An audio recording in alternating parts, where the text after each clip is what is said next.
Hi, thanks for joining us for the Family Plot, Gardening in the Mid-South. I'm Chris Cooper. Mulch has lots of benefits in the garden. Today we are spreading several organic mulches. Also, lots of plants slow down in the heat of summer, but there are some that put on a show. That's just ahead on the Family Plot, Gardening in the Mid-South. Production funding for the Family Plot, Gardening in the Mid-South is provided by the WKNO Production Fund, the WKNO Endowment Fund, and by viewers like you. Thank you.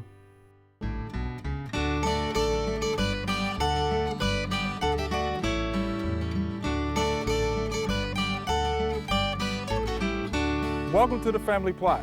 I'm Chris Cooper. Joining me today is Walter Battle. Walter is a UT Extension Specialist, and Celeste Scott will be joining me later. Walter, always good to have you back with us. Always glad to be here. All right, organic mulches. Yes, you know, great benefits that they bring. It gives us an opportunity to put organic matter back into the soil, Right. you know, improving our soil tilth and all. And they also do a really good job of, when you put it down right, of keeping weeds suppressed. That's right. You know, they really do a wonderful, wonderful job. And so you can't go wrong using organic materials to keep, you know, to help you control your weeds, you know, in your garden. Sure. You just can't go wrong with it. All right. It's just a great natural way to do it. Yeah, and most people like natural, right? Most That's of the right. gardeners, That's what yeah, for sure. everybody's liking. That's Yes. right. All right, so what are we going to use first? Well, here we have some pine straw, Okay. and it's not. I mean, you can get this pretty much anywhere. You know, I mean, pine trees grow everywhere in our region, and so it's not hard to find, and it does, like I said, it does a wonderful, wonderful job. When you put it down nice and, you know, I'm gonna say about 4 inches thick. Okay. You know, kind of go on the heavy side with it as far as putting it down. And it just do a good job of suppressing weeds. You'll still get some to shoot through there. But hey, you know, you get out there and just pull those out. Yeah, and it It's might no be easy problem. to come out. Absolutely. And also, mulch also helps the plant to hold moisture. It's gonna help their garden hold moisture, and you know, with the hot summers that we get, you know, any kind of aid that we can, you know, keep water from evaporating up and stuff, this really helps to keep it down. So I'm gonna just start. Okay. It's pretty easy to put down. Okay. All you pretty much with pine straw is you just basically need you a good rake. And you can just kind of throw it out there and we'll rake it all in. Okay. Matter of fact, I'll just grab this and, and just go to town here. And this is pretty easy way to do it. All right, so we just want to make sure we get the ground covered. That's right, get the ground covered. It's no, hey, if you have some kids or grandkids, this would be a great, excellent way to keep them busy for a while. Let me see here. So Walter, there's always a lot of talk about using, of course, pine needles and acidifying the soil. Yes. If you look at your research, right, Yes. it's a myth. It's a myth. Oh, okay. Yes. You know, because you get people asking all the time. They'll say, hey, if I add, you know, the pine needles, will that acidify my soil? I'm glad you told me that. If you want to make it pretty and all too, you can kind of, you know, use a rake to kind of, through here is a little soft. Right through here, this little area here. But I think that's pretty good shape. And like I said, you just come in, plant your plants, boom, you know, go with it, and you're good to go. All right. Yes. So we'll move to the next plot. Okay. Okay. Now over here, we have what we call just our regular, I guess some folks would call it regular mulch, what you see pretty much everywhere. And as you can see, this wood chips, shredded wood, excellent material. Again, this stuff will decompose. It'll get in there, and just planting to it is going to help suppress weeds, going to hold the moisture, and the only thing I can say is maybe be a little careful where you mulch your source from, so to speak. Yeah, that's a But sometimes good you may point. get hooked to something you That's don't right. need. That's a but good point. most than likely, you won't have any problem. Right. And here, what I would basically do is probably, well, Just grab a handful. Just grab a handful. Eventually, I'm going to dump some of it in there. Okay. I'm just trying to get it where we can. So how thick does it need to be, you think? About 3 to 4 inches, and I'm going to I just wanted to get that down. And, Okay. and then what we're going to do, another way to do this, I'm going to take this now that I can kind of manage it. I'm just going to Got it? go out here and I'm going to dump some. Okay. And then we'll take rakes and just kind of, All right, that looks good. you know, man. work it in. Good. You know, we just want to make sure we get it covered. Let gravity use, I guess. Let it flow down a little bit. This looks pretty good, Chris. Maybe, okay.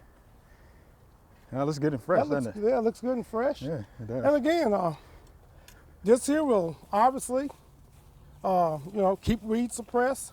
It'll break down. Now, we'll tell you this, due to the high, you know, the wood, it will use some of your nitrogen Aha, okay. to help break down some of this wood. So Right. kind of just know that. But otherwise, this, you know, you can just plant right on in here and you're good to go. All right, so here's our last plot. Oh, here's the last plot. Cardboard. We use Okay. Cardboard. Okay. And I know a lot of the master gardeners, you know, told me they're not using cardboard, you know, to put down to help suppress those weeds. So we're gonna put them to the test. Yeah, put them to the Yeah, test put 'em to because the test. I would tell you, it's really a natural product. Paper, cardboard is a natural product. And since a lot of things now also they use soy ink, you know, for the printing of Right, it. right, So right. again, you got, you know, soy going back in. So, and it's real easy. It's just a tremendous way. I really like it with ornamental beds.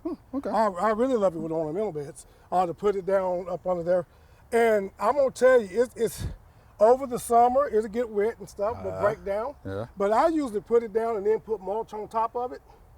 And you know, so that's how I kind of do it at the house, Okay. so to speak. So basically, we have this piece of cardboard here, and you can find, if you're lucky enough to be near, like maybe a construction site or something like that. Yeah. A lot of times, if you're real nice and walk up to the people, they'll say, "Yeah, you can have all the Yeah. cardboard you want over there."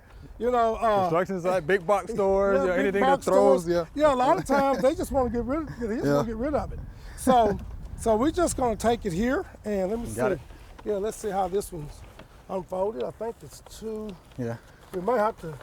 I think we have The to two? get us, Yeah, it's yes, two. it's two pieces, and I'll go here on the inside, and you take the outside. Okay. And bring it down. We'll get it all squared away here, nice and pretty. Let me see if I can get that. There you go. Yeah, set that one up. Okay. And like I said, if I had my box cutter, I would cut that part off. And so you might ask a question, hey, you know, but won't it blow away? Well, now I don't know if the construction site would give you any of these, but if you got some hanging around your house or around your grandpapa's house or something, hey, you just set them down. They're not going anywhere. I would probably lay it flat like this, you know. And it's going to take a lot of wind to blow, you know, to blow that up. Or you can do this. And I'm going to get over here where we have some dirt to play with. yeah. You can just simply you can cover it with dirt. There you go. You know, again, you know, around the edges, what have you. Let me get this. So either way you want to do it, like I said, this here works, putting some soil on it. You know, now, you know, we always call it soil. Yeah, so, You know, right. we don't Instead call of it dirt, right? but Right. you just lay that on there. And, you know, and like I said, you would come all the way up with the soil and just, you know, leave it there and it'll do fine. Okay. Come back, plant your tomato plants, pepper plants, whatever you're going to put in there with it.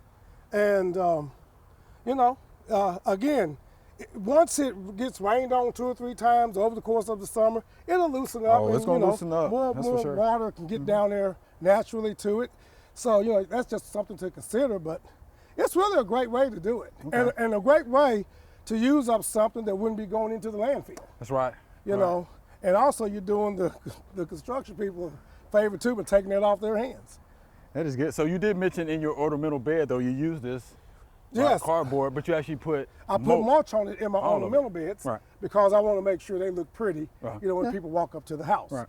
So, but I actually have my cardboard down. Okay. And it does a pretty good job for you? Oh, it does a great job. It does a tremendous job. All right, Walter, we appreciate the demonstration. We'll see what happens, as they say, right? All right. We'll see if it works. All right. All right. Thank you much. All right.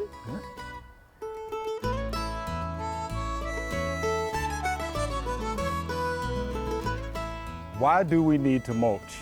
Oh, let me count the ways for you.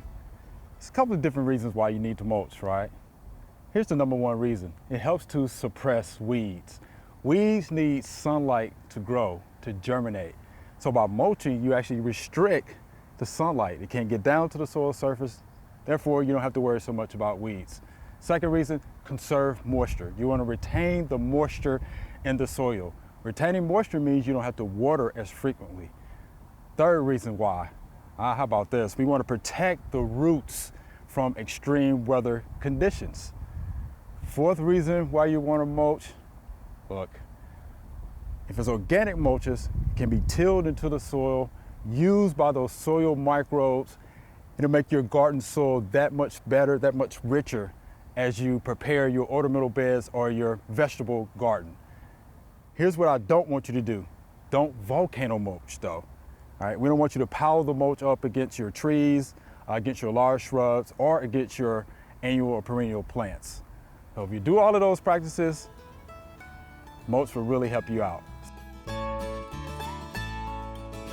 All right, Celeste. Hey. We're going to talk about woody perennials with summer interest. Yes, sir. We've got plenty to talk about. Yes, so let's talk about those because I'm very interested in this. Good. Well, so just starting off, I feel like spring flowering shrubs always steal the show, right? they do. That's what so many people focus on.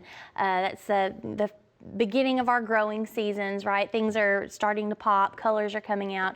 And then I feel like once we get into summertime, sometimes we kind of, we get a little tired, a little lax in our planning. And I just want to make sure that folks know that there are plenty of perennial woody type plants that will come back year after year that will provide some color to our summer landscape. No, that'll be good because again, when we think of summer, we're thinking about the heat, right? Yes. Think about how hot it is. And having to water. So, having to water, so right, often we right. associate annuals, annual color with providing that pop of color in the right. summertime, but they require so much water. right. And once you get a perennial or, woody type plant established, they do not require quite as much attention. Oh, that sounds good to me. Yeah. All right, so let's get with the first one. Okay, so the first one that I want to talk about today is Abelia, and we're kind of starting on the small scale, right? And then we're going to work our way up to larger plants. So Abelia can be so versatile. There are some older cultivars. Canyon Creek is one that many people are probably familiar with that really has a beautiful, we'll call it a semi-evergreen foliage. So it's not going to hold that foliage potentially, depending on where you are, in the United States, all season long. But also has a really beautiful bloom right in summertime. We're talking kind of late summertime. So it's starting to set blooms about midsummer, and then we're talking full bloom by late summer. And Abelias are also nice because they can be grown in a wider range of zones. So we're looking at 5 to 9. And then if you need even more variation, they've got newer cultivars out that are more compact. So we're looking at things like Rose Creek would be an example. Edward Goucher is a really nice compact cultivar that you might want to use in a landscape type situation. And then one of my favorites is what we call glossy Abelia, and it has a darker, shiny leaf. It is actually considered more evergreen than the other semi-evergreen cultivars, and it has huge blooms on it that are fragrant. Nice. And so that is one of my favorites. It's not a compact version, but lots of options with Abelia. Okay. The next one I kind of wanted to highlight is the butterfly bush. So Buddleia, many of you might be familiar with that. And I really love butterfly bush, but sometimes, again, depending on what zone we're in, it can be a struggle. And so this is where cultivar selection is going to be really important. So overall, Buddleias can be grown successfully in zones 5 through 9, but some require specifically like zone 7 or above. So we just have to be really careful when we're picking those cultivars that we're researching the zones that they're appropriate for and making sure that we're picking ones that are going to do well in our areas. And why some of those require at least a zone 7 is because if we get a hard winter, sometimes even in zone 7, we can have some dieback of that above ground portion of the plant, but the roots aren't killed. Gotcha. So, you know, you may see some twigginess from year to year. We have lots of great cultivars. You know, of course, some of our older tried and trues, you know, we would call them would be Black Knight, that has the really big, dark purple panicle type blooms. Purple Prince and Royal Red have both been around quite a while. It gives you some variation in color bloom options. But they've been coming out with newer hybrids, again, that are more compact. That's the key word we're going to see. Everyone wants a compact plant in the landscape. So we've got lots more to choose out there. Blue Chip, Miss Ruby. Those are real cool names. Yeah, aren't those are cute. And there's a whole bunch more, but those are just two that come to mind. And then this is kind of a neat thing that I wanted to throw in there. There is another hybrid. It's called Orange Scepter, but it is not compact. They have bred this one particularly for its unique color. It has orange blooms. How about that? And there are over a foot long, the panicle blooms, so that's kind of a unique thing to look for there. Nice. So some really cool things going on with butterfly bushes. Good deal. Good deal. Now we're moving up kind of a step in size as far as stature of the plants. And of course we have to highlight Hydrangea paniculata. Right. Like, we can't have a discussion on woody plants without talking about a hydrangea of some sort. They are many of our first loves when it comes to blooming shrubs. And I'm going to say that this one has the most versatile growth range. So we're looking at zones 3 to 9, USDA zones 3 to 9. So this covers practically the entire United States except for some of those subtropic and tropic areas. They are, you know, beautiful. Again, they're starting their blooms in summer. Many of those we're talking like around, you know, July or so, or starting their blooms. One of my personal favorites is called Phantom. And the bloom on this can be, I mean, bigger than my head, like as large as a basketball in some situations. And they can get so large that occasionally they might need a little extra support. But if we don't do a lot of pruning and we leave some of that woody structure to kind of strengthen from year to year, that can help hold up those heavier bloom heads. But, you know, there are many others to choose from. Limelight's been around forever. Limelight. I gotta have Limelight. Yes, gotta have that. Vanilla Strawberry is something kind of new on the market, and I've added it to my garden, and it's doing well. But I will mention, if you see any of these panicle type hydrangeas that are marketed for color change in the pink and red zones, you're going to have better color change in our northern USDA zones than you do in the more humid areas. So here in zone 7 where I live, I don't get a lot of pink coloration on those blooms. So just keep that in mind. And then again, compact options, little lime, which still in itself doesn't really get that little. It's still like a 5-foot, you know, shrub. But if we want to get even further down from there, we're looking at like Bobo or Baby Lace. Those are excellent options for compact paniculatas. So now we'll kind of move on. We'll talk about Rose of Sharon, or Hibiscus syriacus. Yes, it reminds me of my grandmother. She had a yard full of those. I know. Rose of Sharon. They're a wonderful pass-along plant. I mean, they're hardy. I feel like you can't kill them. And they want to live. Yes. And they want to procreate. So if you have one, you might end up having some babies popping up around them, either from reseeding or suckering from the roots. Suckering would be mine at home. Yes, yes. But the good thing is, through some of these newer cultivars, they have bred for sterility. So you may occasionally see some suckers pop up, but you're not going to have as much reseeding, you know, popping up all around the area. That's really nice. And it has a really graceful kind of vase form. You know, a lot of folks are like, well, I just don't know what to do with it because it's got such a strange form. I like it. I like it too. I like it. I mean, there are all types of situations where you need something that's narrow down at the base, but to fill a larger space up top. Kind of gets up and over. Yeah, Yes. I like it. And covered in blooms, so many different color options, anything from lavender to dark pink, hot pink. There's even like some whites that have dark pink or red centers. One of my personal favorites is called Blue Chiffon. Blue chiffon. Yes, and it in certain light literally looks blue. And it's very rare to find a plant that has a blue bloom on it. So lots of options. God, that was a good list, Celeste. Thanks. Good stuff. We can tell you really like those, Oh, I do. those woody perennials. And we could talk about it for more, but I think maybe we need to stop there. I think that's really good. So thank you, Celeste. Real good information. Appreciate You're that. welcome. All right.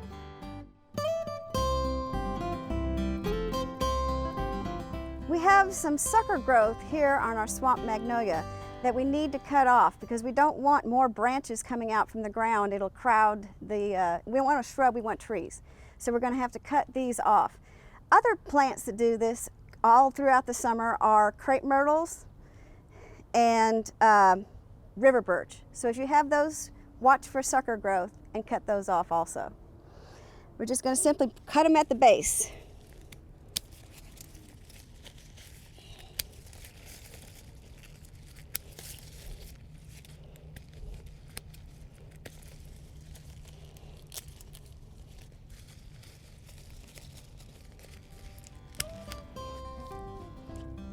And they never knew they were there.